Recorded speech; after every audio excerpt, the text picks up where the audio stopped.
Make my യാത്രയുടെ പുതിയൊരു വീഡിയോയിലേക്ക് എല്ലാവർക്കും സ്വാഗതം. അപ്പോൾ നമ്മൾ ഇന്നുള്ളത് മറയൂരാണ്. നമ്മൾ ഫസ്റ്റ് വീഡിയോയിൽ കാന്തല്ലൂർ നമ്മൾ എക്സ്പ്ലോർ ചെയ്യാൻ പറ്റിയ കാര്യങ്ങളെല്ലാം അവിടെ നിന്ന് കണ്ടായിരുന്നു.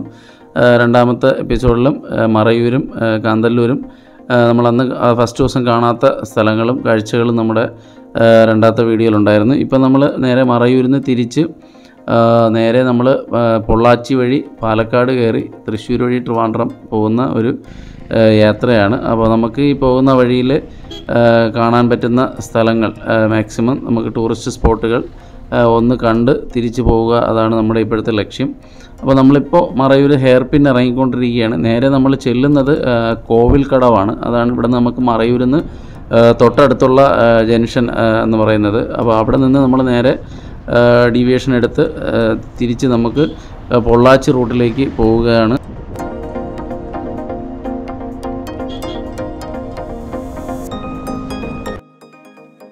നമ്മുടെ ജംഗ്ഷനിൽ നിന്ന് നമ്മൾ ഇവിടുന്ന് പമ്പിക്കർ പെട്രോൾ അടിക്കുന്നുണ്ട്. പെട്രോൾ അടിച്ച് നമ്മൾ നേരെ പൊള്ളാച്ചിയിലേക്ക് പോകുന്നതാണ്. അപ്പോൾ ഈ പോകുന്ന വഴിയിൽ നമ്മളൊരു നല്ല ഷാപ്പ് കണ്ട് എന്നാൽ പിന്നെ ഓരോ ഗ്ലാസ് കള്ള് കുടിച്ചിട്ട് പോകാമെന്നുള്ള തീരുമാനത്തിൽ നമ്മൾ ഇറങ്ങിയതാണ്. നല്ല ഷാപ്പാണ്, അത്യാവശ്യം വൃത്തിയൊക്കെ ഉള്ള നല്ലൊരു കള്ള് ഷാപ്പാണ് കണ്ടത്. അപ്പോൾ ഇവിടെ ഫുഡും കൊള്ളാമെന്നുള്ള ഒരു അറിവുണ്ട്. അപ്പോൾ ചെറുതായിട്ട് ഒന്ന് നമ്മൾ ബ്രേക്ക്ഫാസ്റ്റ് കഴിഞ്ഞിപ്പം അവിടെ നിന്ന് തിരിച്ചതേ ഉള്ളൂ. അപ്പോൾ ജസ്റ്റ് ഒന്ന് കള്ള് കുടിക്കുക, പിന്നെ ഇച്ചിരി എന്തെങ്കിലും കഴിക്കുക എന്നുള്ളൊരു ഇതിൽ കയറിയതാണ്. അപ്പോൾ നമുക്ക് ഇവിടുത്തെ ഒരു വിശേഷം, ഒരു നാട്ടിൻപുറത്തുള്ള സനി കള്ള് ഷാപ്പിൻ്റെ ഒരു ആംബിയൻസ് ഉണ്ടായിരുന്നു നമുക്ക് ഈ ഒരു ഷാപ്പിൽ. ഫുഡും അതുപോലെ തന്നെ നമ്മുടെ ഈ നാട്ടിൻപുറത്തൊക്കെ കിട്ടുന്ന തനി നാടൻ പെരട്ടും ഒക്കെയാണ് കിട്ടിയത്. നല്ലൊരു ആംബിയൻസ് ആയിരുന്നു.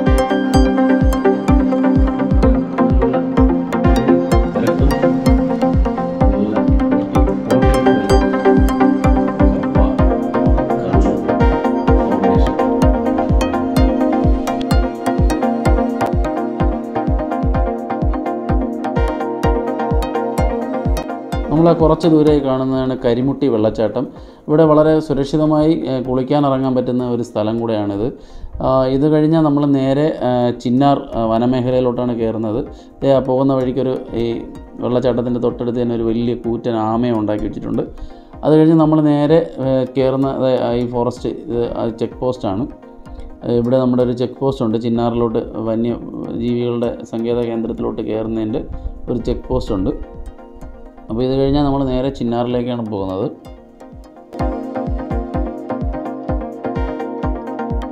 നമ്മളിപ്പോൾ പൊയ്ക്കൊണ്ടിരിക്കുന്നത് നമ്മുടെ ചിന്നാർ വനമേഖലയിലൂടെയാണ്. ഈ ഇട സൈഡിൽ കാണുന്നത് കരിമുട്ടി ഫോറസ്റ്റ് ഓഫീസാണ്. അത് കഴിഞ്ഞാൽ നമുക്ക് നേരെ ഫോറസ്റ്റിനകത്തൂടെ തന്നെയാണ് ഇനിയുള്ള ഫുൾ യാത്ര. നമ്മൾ പോകുമ്പോൾ അതിനകത്ത് ഒരു പ്രൈവറ്റ് റിസോർട്ടാണ് കാണുന്നത്. വളരെ ഭംഗിയായിട്ട് മരത്തിൽ തന്നെ അതിൻ്റെ എൻട്രൻസൊക്കെ ഉണ്ടാക്കി വെച്ചിരിക്കുന്ന ഒരു റിസോർട്ട്. അത് കഴിഞ്ഞ് നമ്മൾ നേരെ വനമേഖലയിൽ കൂടെ തന്നെയാണ് യാത്ര. അവിടെ നമുക്ക് എഴുതി വെച്ചിട്ടുണ്ട് വന്യമൃഗങ്ങൾ ഇറങ്ങുന്ന സ്ഥലം, വാഹനങ്ങൾ പതുക്കെ പോകുക എന്നൊക്കെ ഉള്ളൊരു സൈൻ ബോർഡുകൾ നമ്മൾ ഇടയ്ക്കിടയ്ക്ക് കാണുന്നുണ്ട്. അപ്പോൾ നമുക്കെപ്പോഴാണ് മൃഗങ്ങളുടെ ഒരു സാന്നിധ്യം അല്ലെങ്കിൽ മൃഗങ്ങളെ സ്പോട്ട് ചെയ്യാൻ പറ്റുന്ന ഒരു പ്രദേശത്തൂടെയാണ് നമ്മളിപ്പോൾ ഈ ചിന്നാർ വൈൽഡ് ലൈഫ് സാങ്ച്വറിയിലൂടെയാണ് നമ്മളിപ്പോൾ പൊയ്ക്കൊണ്ടിരിക്കുന്നത് തന്നെ.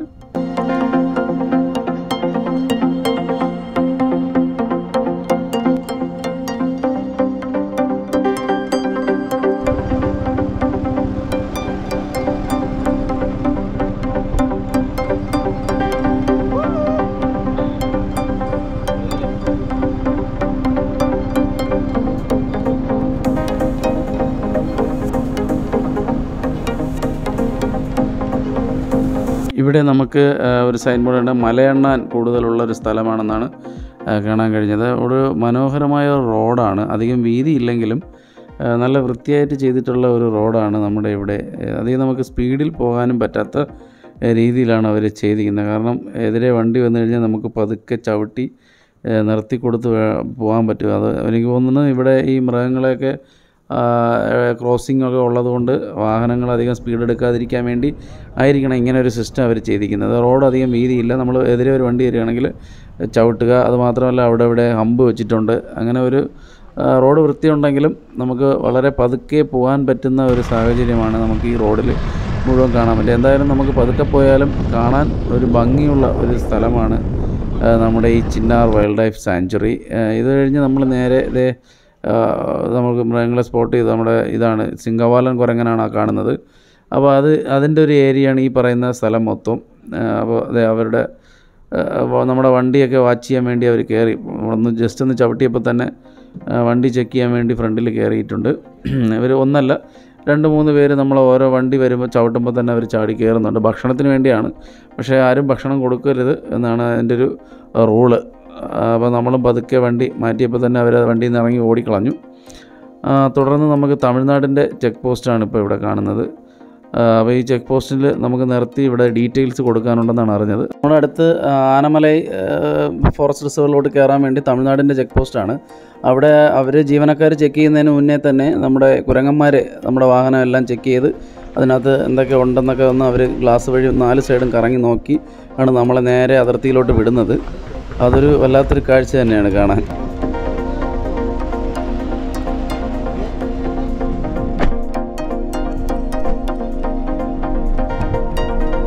അപ്പോൾ നമ്മുടെ ഇവിടുത്തെ ചെക്ക് പോസ്റ്റിലെ പരിപാടിയൊക്കെ കഴിഞ്ഞു. അപ്പോൾ നമ്മൾ നേരെ ഇപ്പോൾ ഇവിടെ തമിഴ്നാടിൻ്റെ ചെക്ക് പോസ്റ്റ് കഴിഞ്ഞത് ആനമലൈ ടൈഗർ റിസർവാണ്.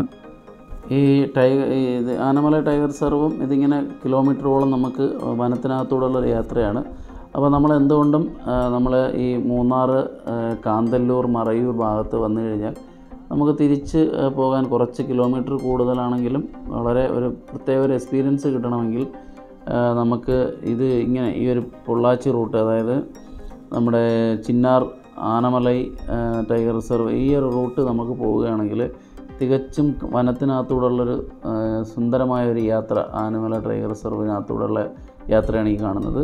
നേരെ നമ്മളെ റോഡിങ് ഇങ്ങനെ കിടപ്പുണ്ട്, 2 സൈഡും അതിമനോഹരമായ കാടും, കാട്ടിൻ്റെ ഇടയിൽ ഭാഗ്യമുണ്ടെങ്കിൽ മൃഗങ്ങളെയൊക്കെ സ്പോട്ട് ചെയ്യാൻ പറ്റുന്ന ഒരു പ്രത്യേക അനുഭവം കിട്ടുന്ന ഒരു യാത്രയാണ് നമ്മുടെ ഈ കാന്തല്ലൂർ ടു പിന്നെ കാന്തല്ലൂരിൽ നിന്ന് തിരിച്ച് മറയൂരിൽ നിന്ന് ചിന്നാറിൽ നിന്ന് ആനമലൈ വഴി പൊള്ളാച്ചി കയറുന്ന ഒരു മനോഹരമായ റൂട്ട്. ഒരു രക്ഷയുമില്ല. നമുക്ക് ആ ഒരു വ്യൂവും ആ ഒരു ഭംഗിയും നമുക്ക് ഇറങ്ങി നിന്ന് അധികം ആസ്വദിക്കാൻ പറ്റില്ല. ഈ റൂട്ടിൽ ഇറങ്ങി നിൽക്കരുതെന്ന് അവിടെ നിന്ന് ചെക്ക് പോസ്റ്റിൽ നിന്ന് തന്നെ നമ്മുടെ അടുത്ത് പറഞ്ഞായിരുന്നു.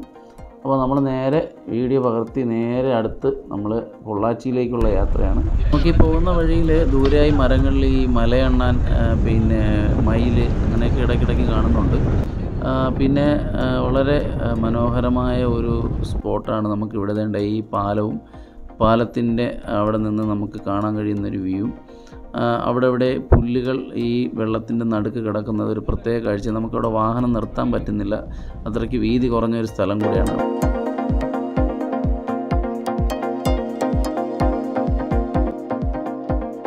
അങ്ങനെ നമ്മുടെ ചിന്നാർ വനമേഖലയുടെ സൗന്ദര്യം ആസ്വദിച്ച് നേരെ നമ്മുടെ പിന്നെ ആനമലൈ ടൈഗർ റിസർവിലോട്ട് കയറി അവിടുത്തെ ഭംഗിയെല്ലാം നമ്മൾ ആസ്വദിച്ച് നേരെ നാട്ടിൻപുറത്തേക്ക് ഇറങ്ങിക്കഴിഞ്ഞു.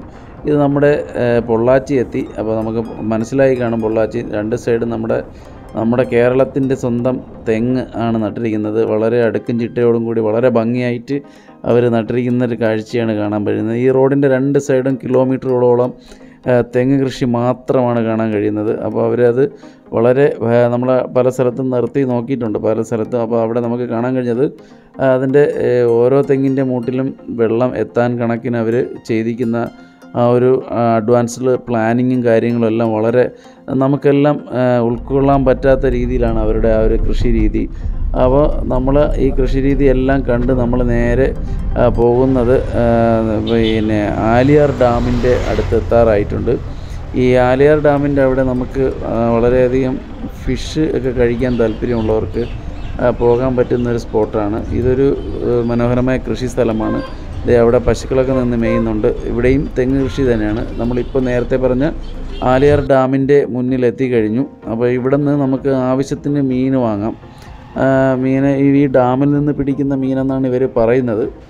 എത്രത്തോളം ശരിയെന്നറിയില്ല. പക്ഷേ എല്ലാ കടയുടെ മുമ്പിലും ആവശ്യത്തിനനുസരിച്ച് നമുക്ക് മീനെടുത്ത് ഫ്രൈ ചെയ്ത് തരും. നമുക്ക് അവർ പല സൈസിലും ഫിഷ് നമുക്ക് അവൈലബിൾ ആണ് അവിടെ. അപ്പോൾ അത് നമുക്കെടുത്ത് നമുക്ക് കട്ട് ചെയ്ത ഫിഷ് വേണമെങ്കിൽ അങ്ങനെ വാങ്ങാം. അതെല്ലാം നമുക്ക് അവിടെ ലഭിക്കും. ഈ കാണുന്നതാണ് ഫിഷ്. പല സൈസിലും പല രൂപത്തിലുമുള്ള ഫിഷുകളാണ്. അപ്പോൾ ഇത്രത്തോളം ഫിഷ് എവിടെ നിന്നാണെന്ന് അറിയാൻ വേണ്ടി നമ്മൾ ഈ ഹോട്ടലുകളുടെയൊക്കെ പിറകിലോട്ട് വന്നപ്പോൾ ഈ പരിസരത്തൊരു 7-8ഓളം ഈ മീൻ മാത്രം വിൽക്കുന്ന ഹോട്ടലുകളുണ്ട്. അപ്പോൾ ഇവിടെ എല്ലാം വെട്ടിക്കൊടുക്കുന്നത് ഒരേ സ്ഥലത്തു നിന്നാണ്. അപ്പോൾ ഇത് ഈ ഡാമിൽ നിന്ന് പിടിച്ചതെന്നാണ് അവരുടെ അവകാശവാദം. എന്തായാലും എത്രത്തോളം ശരിയാണെന്നറിയില്ല. എന്തായാലും നമുക്കും അങ്ങനെ തന്നെ വിശ്വസിച്ച് നമുക്കും മീൻ കഴിക്കാം. ഇവിടെ ഈ ഒരു കട്ടിംഗ് പോയിൻ്റിൽ നിന്നാണ് ഈ പറയുന്ന എല്ലാ സ്ഥലത്തേക്കും മീൻ പോകുന്നത്. ഇത് മാത്രമല്ല, ഇവിടെ നിന്ന് നമുക്ക് തൊട്ടപ്പുറത്ത് പോയി കഴിഞ്ഞാൽ തമിഴ്നാട് സർക്കാർ ഡയറക്റ്റ് വിൽക്കുന്ന സെൻറ്ററുണ്ട്, ഫിഷ് വിൽക്കുന്ന, ഫ്രൈ ചെയ്ത് തരുന്നത്. അത് വളരെ ചീപ്പ് റേറ്റിൽ നമുക്ക് വാങ്ങാൻ പറ്റുന്ന ഒരു സ്ഥലം കൂടെ ഉണ്ട്.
അങ്ങനെ ഞങ്ങളും ഇതെല്ലാം കണ്ട് നേരെ വന്നൊരു ഹോട്ടലിൽ കയറി ഫിഷ് പീസ് ഓർഡർ ചെയ്തിട്ടുണ്ട്. അപ്പോൾ അത് വരുന്നവരെ വെയിറ്റ് ചെയ്യാം. നേരത്തെ നമ്മൾ പറഞ്ഞ ഈ ഗവൺമെൻറ് സപ്ലൈ ചെയ്യുന്ന ഫിഷ് സെൻ്ററാണിത്. ഇവിടെ നമുക്ക് ഫ്രൈ ചെയ്ത് മേടിക്കാം. വളരെ വിലക്കുറവാണ് ഇവിടെ. നമുക്ക് മറ്റിടത്ത് 150-200 വാങ്ങുന്ന ഫിഷ് ഇവിടെ 100 രൂപയ്ക്കൊക്കെയാണ്. ഈ ഇരിക്കുന്ന ഫിഷ് 100 രൂപയാണ് ഒരു ഫിഷ്. അപ്പോൾ നമുക്ക് ഏതെടുത്താലും 100 രൂപ അവർ ഫ്രൈ ചെയ്ത് പാക്ക് ചെയ്ത് തരും. ഇത് അവിടുത്തെ സർക്കാർ നടത്തുന്ന ഒരു സ്ഥാപനമാണ്.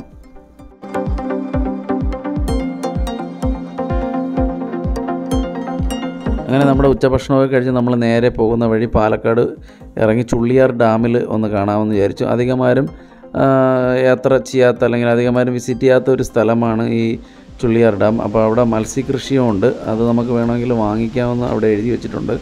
അപ്പോൾ അതിൻ്റെ മുന്നിൽ നിൽക്കുന്നൊരു വലിയ മരമാണ് ഈ കാണുന്നത്. ഈ ചുള്ളിയാർ ഡാമിലേക്ക് വരുന്ന വഴിയാണിത്. ചെറിയൊരു വഴിയാണ്. അപ്പോൾ അവിടെ നമുക്ക് വാഹനം ഒതുക്കിയിട്ട് ഈ ലെഫ്റ്റ് സൈഡ് വഴി അവിടെ നേരെ കയറാം. ഇവിടെ പാസോ അങ്ങനെ വേറൊന്നുമില്ല. നേരെ നമുക്ക് കയറി പോകാൻ കഴിയുന്ന ഒരു രീതിയിലാണ് ഇവർ ചെയ്തിരിക്കുന്നത്. അപ്പോൾ നമുക്ക് നേരെ നമ്മുടെ ഈ ചുള്ളിയാർ ഡാമിലേക്ക് പോകാം.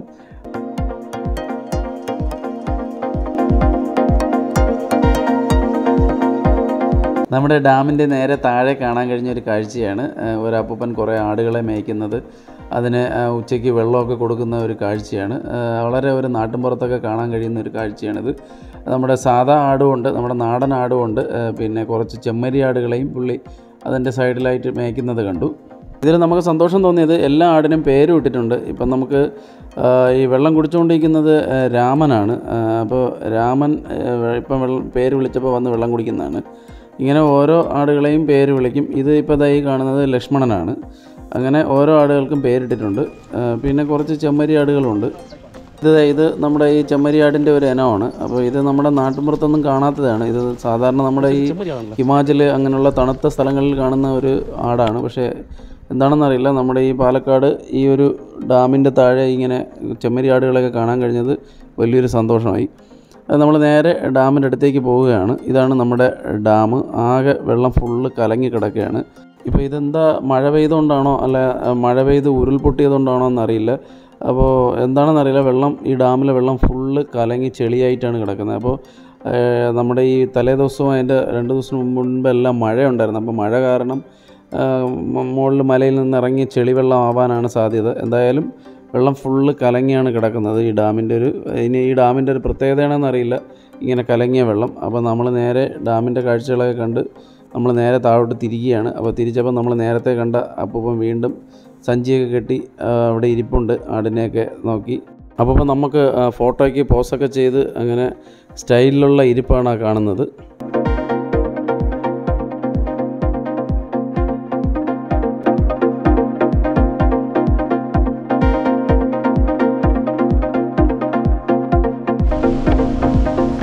അങ്ങനെ മനോഹരമായ നമ്മുടെ ചുള്ളിയാർ ഡാമിൻ്റെ കാഴ്ചകളെ കണ്ട് നമ്മൾ പുറത്തേക്ക് ഇറങ്ങി. നമുക്ക് പാലക്കാട് കുറച്ച് ഗ്രാമപ്രദേശങ്ങളൊക്കെ പോകണമെന്ന് ആഗ്രഹമുണ്ട്. പക്ഷേ അതിനുള്ള ടൈം കിട്ടാൻ സാധ്യതയില്ല. കാരണം നമുക്ക് തിരുവനന്തപുരം ഓടിയെത്തണം. അപ്പം നമ്മൾ നേരെ ഡാമിൻ്റെ ഈ കാഴ്ച കണ്ട് നേരെ മെയിൻ റോഡിൽ കയറിയിട്ട് നമുക്ക് തൽക്കാലം മെയിൻ റോഡിൽ കൂടെ പോകുമ്പോൾ കാണാൻ കഴിയുന്ന പാലക്കാടിൻ്റെ ഭംഗി മാത്രം കാണുക എന്നതായിരുന്നു പിന്നെ നമ്മുടെ ഒരു ഉദ്ദേശം. അപ്പോൾ അങ്ങനെ കാണുന്ന ഭംഗിയാണ് ഈ കാണുന്നത്. റോഡിൻ്റെ രണ്ട് സൈഡിലും നെൽപ്പാടങ്ങൾ കാണാൻ വളരെ ഭംഗിയാണ്. കാരണം രണ്ട് സൈഡും പച്ചപ്പും നടുക്കൊരു കറുത്ത റോഡും. അതൊരു വല്ലാത്തൊരു കാഴ്ചയാണ്. നമുക്ക് ലോങ് വ്യൂയിലൊക്കെ കാണുമ്പോൾ ഒരു വല്ലാത്തൊരു ഫീൽ തരുന്ന ഒരു രംഗമാണ് നമുക്ക് ഈ പാലക്കാടൻ റോഡുകളിലൂടെയൊക്കെ കാണാൻ കഴിയുന്നത്. മുഴുവനായി നെൽപ്പാടങ്ങൾ തന്നെയാണ് ഏറ്റവും കൂടുതൽ നമുക്കവിടെ കാണാൻ കഴിയുന്നത്. അതുമാത്രമല്ല, നമുക്ക് ഇനി വരുമ്പോഴെങ്കിലും ഫുൾ ഉള്ളിൽ കുറച്ച് ഗ്രാമങ്ങളിലോട്ട്, അത് നമ്മുടെ പാലക്കാടിൻ്റെ കുറച്ച് ഉള്ളിലോട്ട് കയറി നമുക്കൊന്ന് യാത്ര ചെയ്യണമെന്ന് ആഗ്രഹമുണ്ട്. അപ്പോൾ നമ്മുടെ റീൽസിലും മറ്റേ ഇതിലൊക്കെ കാണാറുള്ളത് പോലെ നമുക്ക് പാലക്കാടിൻ്റെ ഒരു പഴയ തനിമ, അല്ലെങ്കിൽ നമ്മുടെ നാട്ടിൻപുറത്തൊക്കെ കാണുന്ന പഴയൊരു തനിമ കാണണമെങ്കിൽ പാലക്കാടിൽ തന്നെ വരണം എന്നാണ് എൻ്റെ ഒരു അഭിപ്രായം. അതായത് നമ്മുടെ ഇവിടെ കൊല്ലങ്കോട്, വളരെ ഫേമസ് ആയ കൊല്ലങ്കോടാണ് ഇതിപ്പോൾ എത്തിയിരിക്കുന്നത്. ഈ ജംഗ്ഷനാണ് കൊല്ലങ്കോട് ജംഗ്ഷൻ. അപ്പോൾ ഇവിടെ നിന്ന് നമുക്ക് ഒരുപാട് ഉള്ളിൽ ചെന്ന് കഴിഞ്ഞാൽ നല്ല നല്ല സ്ഥലങ്ങൾ കാണാൻ കഴിയും.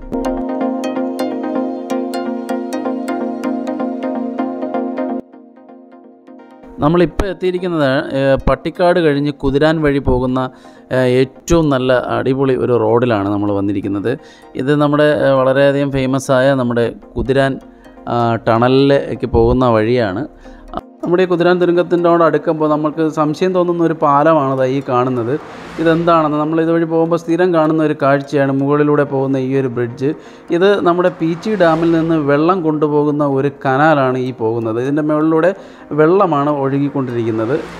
ഈ കനാൽ കഴിഞ്ഞ് കുറച്ച് മുന്നിലേക്ക് വരുമ്പോൾ നമുക്ക് കാണാൻ കഴിയുന്ന കാഴ്ചയാണ് നമ്മുടെ കുതിരാൻ മലനിരകൾ. അപ്പോൾ ഈ മല തുരന്നാണ് നമുക്ക് ഈ കുതിരാൻ തുരങ്കം നിർമ്മിച്ചിരിക്കുന്നത്. അതെല്ലാവർക്കും അറിയാമല്ലോ. അപ്പോൾ അതിനടുത്തേക്ക് പോകുമ്പോൾ നമുക്ക് ഈ കാണാൻ കഴിയുന്നൊരു വളരെ ഒരു ഭംഗിയുള്ളൊരു കാഴ്ചയാണ് ആ ഒരു കുതിരാൻ മലയും ആ ഒരു യാത്രയും ഒക്കെ. അപ്പോൾ നമുക്ക് ഇവിടെ കാണാൻ കഴിയുന്ന വേറൊരു സാധനം കൂടെ ഉണ്ട്. നമ്മുടെ ഈ തുരങ്കം വരുന്നതിന് മുന്നേ നമ്മൾ ഇവിടെ സഞ്ചരിച്ചിരുന്ന വഴി, അത് അതിൻ്റെ തൊട്ട് ചേർന്ന് തന്നെ ഉണ്ട്. നമുക്ക് കാണാൻ കഴിയും ഒരു കാഴ്ചയാണ്. അത് കുതിരാൻ എത്തുന്നതിനും തൊട്ട് മുമ്പ് ഈ കാണുന്ന വഴിയാണ്. അത് പുല്ല് പിടിച്ച് കിടക്കുകയാണ്. നമുക്കിപ്പോൾ അത് നടക്കാനും വാഹന സൗകര്യമൊന്നുമില്ല, വാഹനയാത്ര ഒന്നും പോകാൻ പറ്റില്ല. അവിടെ താമസിക്കുന്ന ആൾക്കാർക്ക് പോകാനും പിന്നെ അവിടെ ഒരു ക്ഷേത്രമുണ്ട്. ആ ക്ഷേത്രത്തിലേക്കുള്ള വഴിയും മാത്രമാണ് ഇതിപ്പോൾ ഉപയോഗിക്കുന്നത്. പിന്നെ ഇതുവഴി പോകാൻ പറ്റിയില്ലെങ്കിലും നമ്മൾ ഇത് ചെന്നിറങ്ങുന്ന കുതിരാൻ തുരങ്കം കഴിഞ്ഞ് ചെന്നിറങ്ങുന്ന ഈ പഴയ ഈ വഴി ചെന്നിറങ്ങുന്ന സ്ഥലത്തുനിന്ന് തിരിച്ച് ഇങ്ങോട്ട് ക്ഷേത്രത്തിലോട്ട് വരാനുള്ള വഴി നല്ലതെന്നാണ് അറിയാൻ കഴിഞ്ഞത്. അപ്പോൾ നമ്മൾ നേരെ നമ്മുടെ തുരങ്കത്തിനകത്തൂടെ, ഏകദേശം ഒരു 1.5 കിലോമീറ്റർ നീണ്ടു കിടക്കുന്ന ഈ തുരങ്കത്തിനകത്തൂടെയാണ് നമ്മളിപ്പോൾ പോകുന്നത്. ഇതൊരു അത്ഭുത കാഴ്ച തന്നെയാണ് നമ്മൾ ഈ തുരങ്കം. ഒട്ടുമുക്കാൽ ആൾക്കാരും നമ്മൾ ഇതുവഴി സഞ്ചരിച്ചിട്ടുണ്ടാവും, കണ്ടിട്ടുണ്ടാവും. എന്നാലും കാണാത്തവരുണ്ടെങ്കിൽ ഈ ഒരു കാഴ്ച, നമ്മുടെ സ്വന്തം തുരങ്കത്തിലൂടെയുള്ള യാത്ര മസ്റ്റ് ഒന്ന് ട്രൈ ചെയ്യുന്നത് നല്ലതായിരിക്കും.